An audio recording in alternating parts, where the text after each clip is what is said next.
Hello everyone, welcome to Guruvani agriculture institute. Horticulture की इस दुनिया के अंदर आपका स्वागत है। देखिए, एग्रीकल्चर सारथी बैच 2025 को अपन कंटिन्यू कर रहे थे, जो कि थर्ड सेमेस्टर से संचालित एक बैच है। थर्ड सेमेस्टर से संबंधित है। और उसमें आज अपन टॉपिक फर्स्ट पढ़ेंगे और वो पढ़ेंगे अपन हॉर्टिकल्चर सब्जेक्ट की। तो मैं सबसे पहले आपको बता देता हूँ कि सब्जेक्ट का कोड क्या हो जाएगा। कौन सी सब्जेक्ट अपन पढ़ रहे हैं वो बता देता हूँ। सब्जेक्ट का कोड है आपके 4211। सब्जेक्ट का पूरा नाम क्या हो जाएगा? सब्जेक्ट का पूरा नाम आपकी हो जाएगा कि production technology of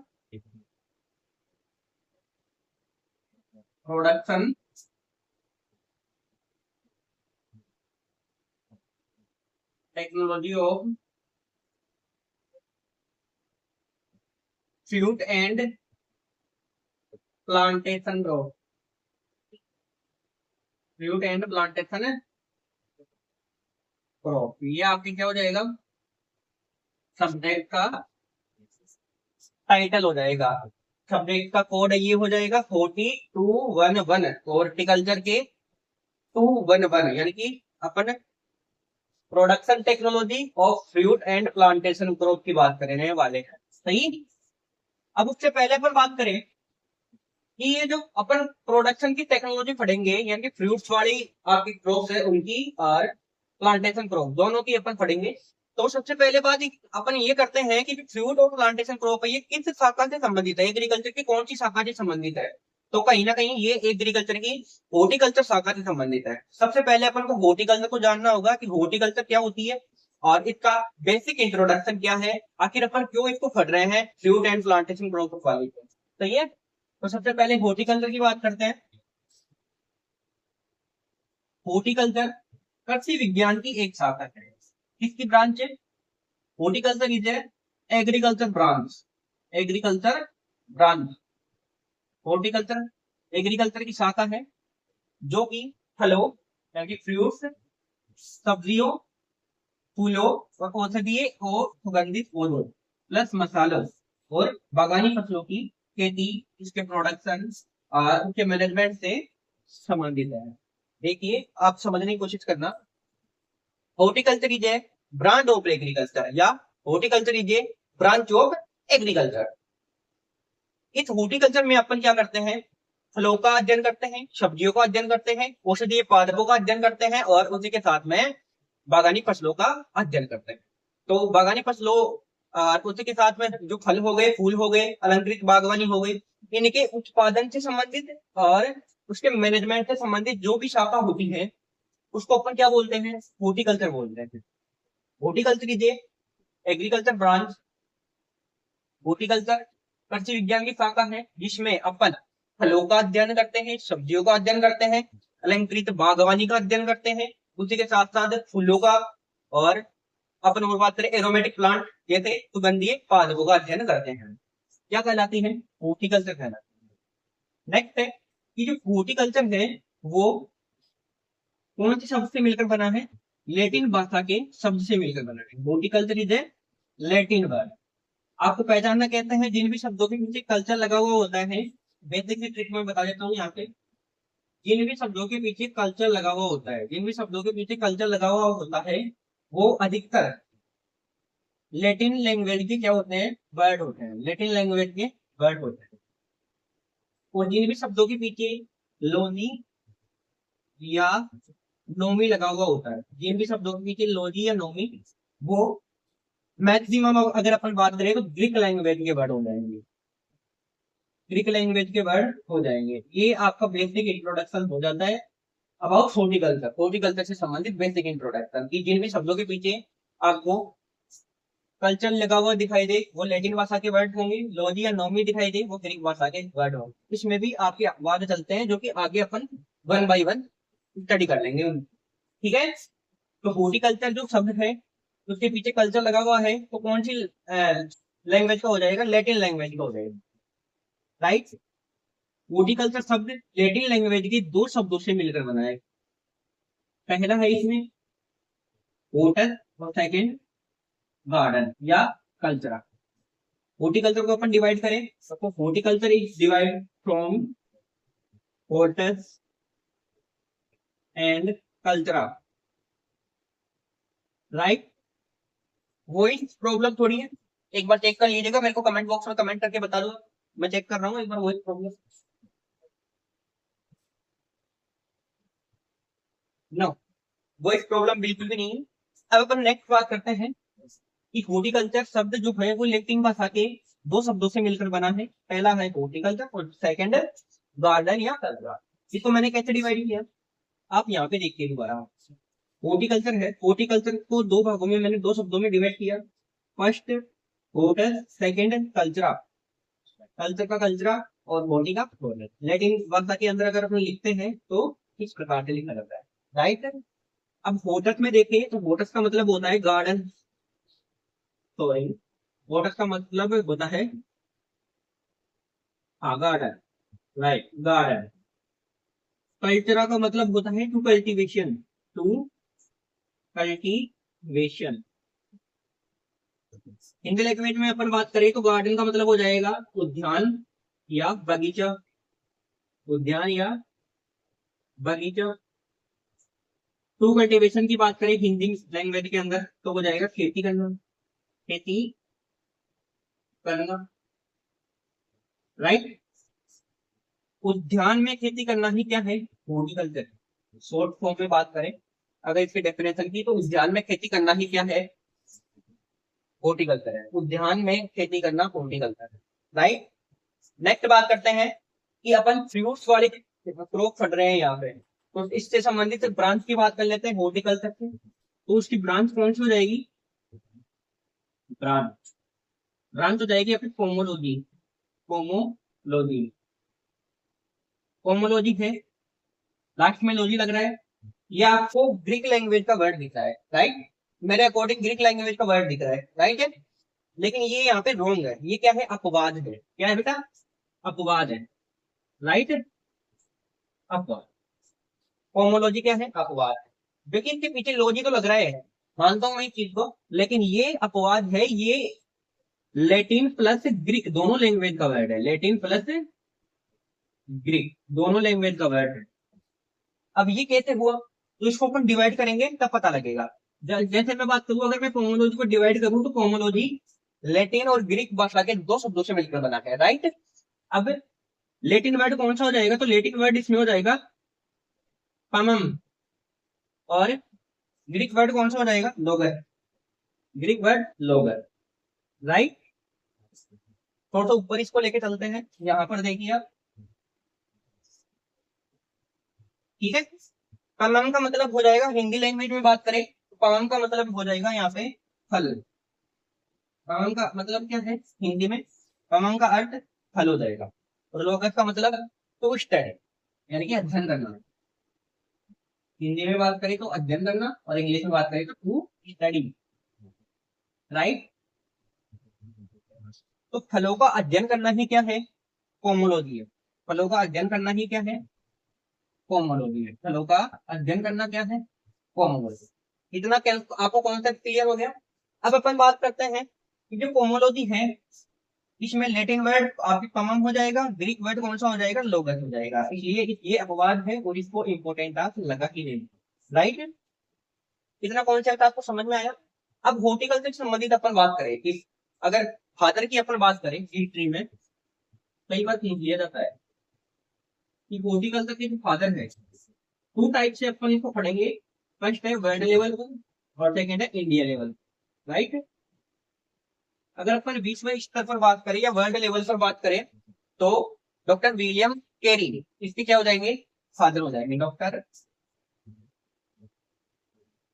William, doctor William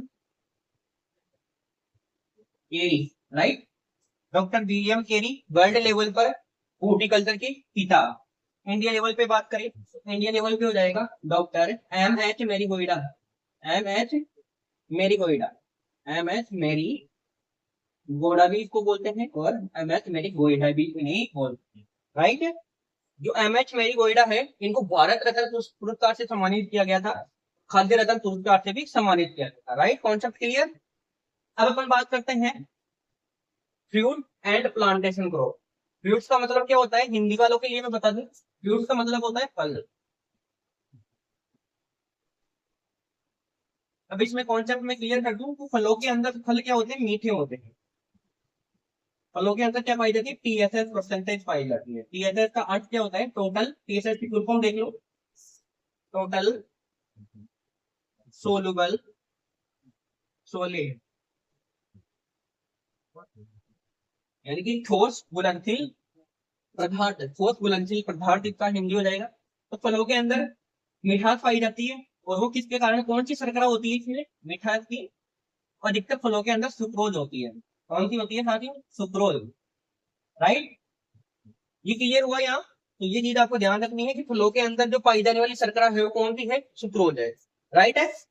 अब यहाँ पर आगे चलते हैं अपन, फ्रूट्स की बात अपन ने कर ली, और पोमोलॉजी के पिता की बात करें, तो आपकी ये पोमोलॉजी ब्रांच है फलों का अध्ययन करने की।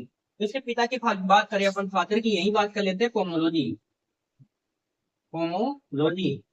तो डॉक्टर के एल चड्डा, डॉक्टर के एल चड्डा, ये आपकी पोमोलॉजी के फादर हो जाएंगे। नेक्स्ट है प्लांटेशन क्रॉप। प्लांटेशन क्रॉप है, इसका अर्थ होता है रोपणीय फसलें, यानी कि ऐसी फसलें जिनको अपन रोप कर उनका उत्पादन करते हैं। Right, concept clear. नेक्स्ट बात करें कि प्लांटेशन जो क्रॉप होती है वो अपन अधिकतर ट्यूबर के द्वारा, इसका क्या होता है, प्रवर्धन होता है। प्रोपोगेशन किसके माध्यम से होता है, ट्यूबर के माध्यम से होता है। और अधिकतर जो प्लांटेशन क्रॉप्स होती है उनका प्रवर्धन, जैसे मैं बात करूं नारियल हो गया, सुपारी हो गया, इनका प्रोपोगेशन जो होता है, प्रवर्धन होता है, वो किससे होता है, आपके शकर्स के द्वारा भी किया जाता है। राइट, वन बाई वन अपन बात करेंगे। फ्रूट के अंदर में मैं आपको फ्रूट बोलकर बता देता हूँ। फ्रूट में हो जाएंगे आपके मैंगो, बनाना, गवावा, पपाया, उसी के साथ जैसे बेर, पोमग्रेनेट, डेड पाम और सपोटा। मतलब सिलेबस को आपको विजिट करना है। कुल मिलाकर बात यह है, सिलेबस का वीडियो आपको डिस्क्रिप्शन बॉक्स में देखने को मिलेगा। आपको विजिट करना है, पहले सिलेबस देखना है इस सब्जेक्ट का, उसके बाद में ये आपको फर्स्ट नंबर की क्लास लेनी है। अब मेनली अपन बात करते हैं कि इसका क्या तो इम्पोर्टेंस है और क्या इसकी स्कोप है। राइट, तो उससे पहले मैं इसको क्लीन कर देता हूँ, ठीक है। अगर आप स्क्रीनशॉट लेना चाहो तो मैं थोड़ा सा साइड हो जाता हूँ, आप स्क्रीनशॉट इस चीज का ले। राइट है, अब मैं इसको क्लीन कर देता हूँ। अब अपन बात करेंगे मैन अपना टॉपिक, मैन टॉपिक हो जाएगा अपना इम्पोर्टेंस का। कौन सा हो जाएगा, importance and scope. Importance and scope आपका टॉपिक हो जाएगा। क्लियर,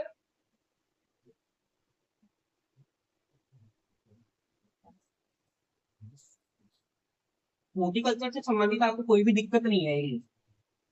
हॉर्टिकल्चर सब्जेक्ट इतनी प्यारी सब्जेक्ट है, अगर इसको पढ़ोगे आप अच्छी तरीके से, और वन बाय वन आप डाउट क्लियर करके चलोगे, एक्स्ट्रा चीजें पढ़ोगे, तो आगे लेवल आपका आईटीआर होगा, जेआरएफ, जिसे आप एमएससी बोलते हैं, उसमें आपको हेल्प ये करने वाली है। ठीक है, राइट।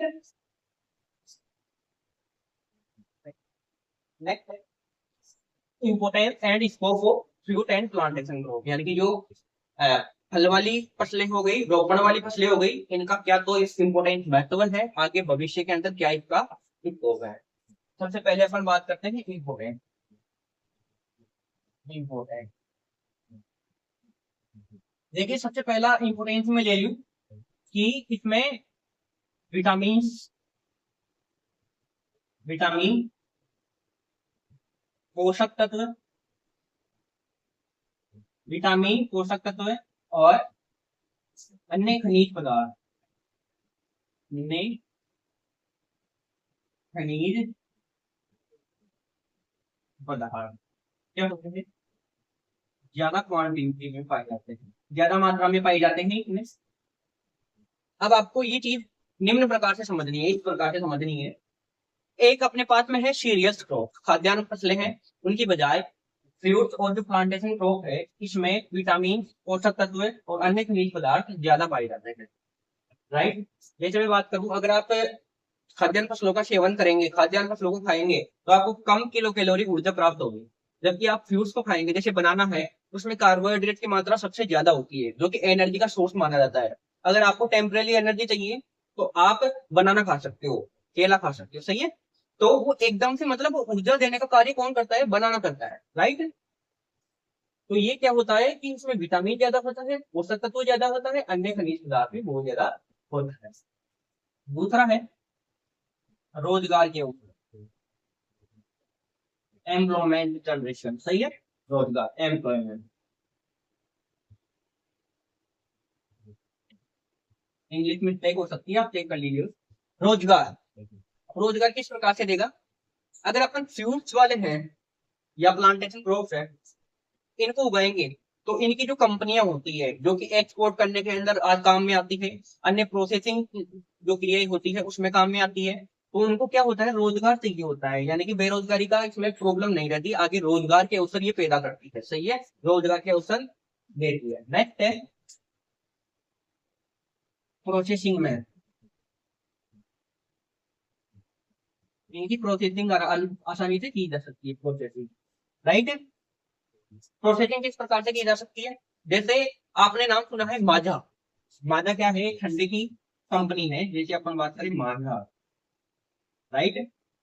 तो ये जो माजा कंपनी है, ये माजा कंपनी आम के द्वारा क्या बनाती है, जूस बनाती है, आम के द्वारा क्या बनाती है, जूस बनाती है। तो आम क्या है, फल है, फ्रूट है, तो प्रोसेसिंग करके आम जो कि 40 रुपए किलो बिक रहा था, 1 किलो 40 रुपए का बिक रहा था, उसकी प्रोसेसिंग करके उसने जूस बना दिया, जूस बना के, और वो 500 ml मान लो या 400 ml मान लो, वो ही जूस आपके 40 रुपए का बिक रहा है, तो इसमें क्या होता है, फायदा होता है, ये है इसका इम्पोर्टेंस। नेक्स्ट में बात करूं इम्पोर्टेंस की, तो साथियों नेक्स्ट इम्पोर्टेंस हो जाएगा आपके फ्रूट वाली क्रॉप्स का, कि इनको आप एक्सपोर्ट कर सकते हो, बाहर निर्यात की सुविधाएं बहुत ज्यादा होगी, राइट, निर्यात की सुविधाएं बहुत ज्यादा होती है। 5 नंबर पे बात करूं, धार्मिक महत्व इनका होता है, धार्मिक महत्व, राइट, धार्मिक महत्व किस प्रकार से होता है? आपने बेलपत्र का नाम सुना है, बेलपत्र, जिसको अपन बेल बोलते हैं, हिंदी वाले के लिए मैं लिख देता हूँ बेलपत्र। जो बेलपत्र होता है, उसकी पत्तियों को अपन भगवान शिव के अर्पित करते हैं, तो इसका धार्मिक महत्व हो जाएगा। आर्थिक महत्व,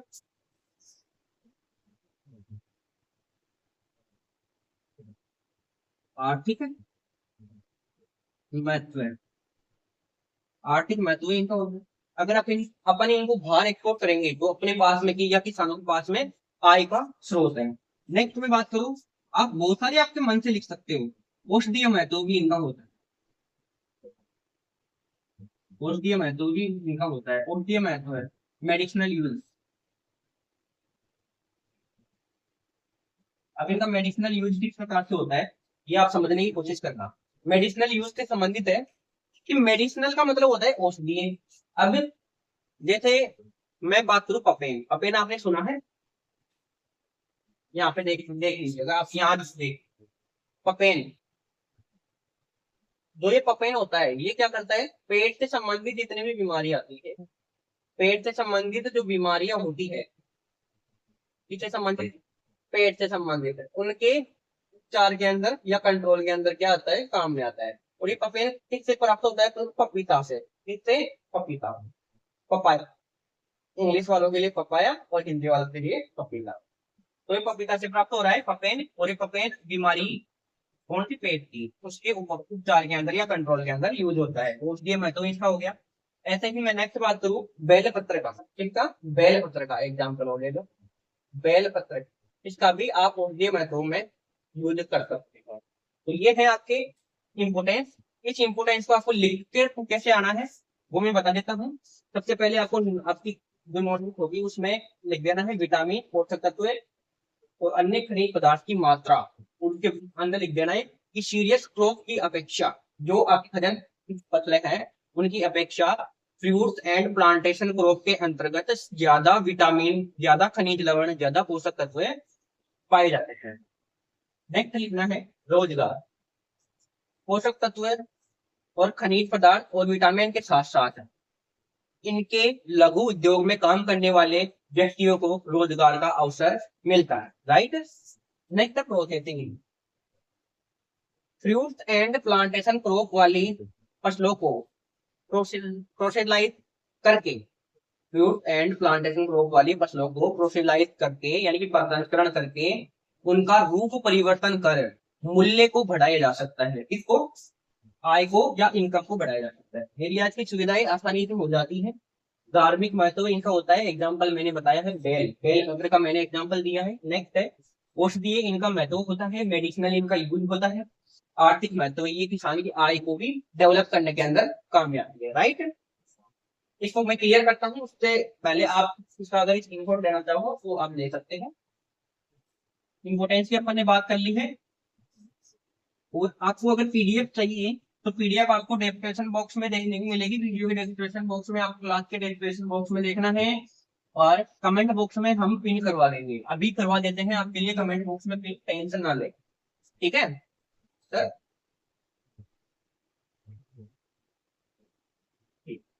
ओके, हो गई है। नेक्स्ट बात करते हैं, एक और अपना पॉइंट रहेगा इसमें, स्कोप। स्कोप आपको पता है, फ्यूज और जो प्लांटेशन क्रॉप है, जैसे प्लांटेशन वाली क्रॉप की मैं बात करूं तो प्लांटेशन क्रॉप के अंतर्गत आपके आ जाएगा कॉफी बात करें, चाय की बात करें, रबड़ की बात करें, अरेका नट सुपारी की बात करें, और नारियल की बात करें, ठीक है। नारियल, सुपारी, और उसी के बाद में मैं बात करूं रबर, कॉफी, चाय, राइट। तो इनका क्या इंपोर्टेंस है वो पहले पढ़ लेते हैं। तो जो चाय होती है इसका क्या स्कोप है, सॉरी स्कोप के बारे में अपन पढ़ रहे हैं। तो चाय होती है, उसकी आगामी कुछ दिनों के अंदर मान लो या आगामी वर्षों में मान लो, राइट, सही। आगामी वर्षों के अंदर क्या होगी, डिमांड ज्यादा होगी, डिमांड क्या होगी, ज्यादा होगी। तो इसलिए प्लांटेशन क्रॉप्स का क्या हो गया, स्कोप हो गया, प्लांटेशन क्रॉप्स का क्या हो गया, स्कोप हो गया, सही है। नेक्स्ट मैं बात करूं, रबर है, रबर का दिन प्रतिदिन कागज बनाने के अंदर उपयोग होता है, कागज बनाने में उपयोग होता है। तो रबर है, उसकी फैक्ट्रियों के अंदर, आप इंग्लिश चेक कर लेना, गलत हो सकती है। रबर की जो फैक्ट्री होती है उसके अंदर आगे अवसर बहुत ज्यादा है, इसलिए स्कोप है, राइट। ऐसे में बात करूं तो प्रोसेसिंग से संबंधित जितनी भी आपके इंडस्ट्रीज है, जो प्रोसेसिंग करती है, यानी कि एप्पल मान लो आप या प्लांटेशन ग्रुप मान लो, उनको एक रूप से दूसरे रूप में चेंज करके और उसकी वैल्यू को बढ़ा देती है, उनके अंदर स्कोप है।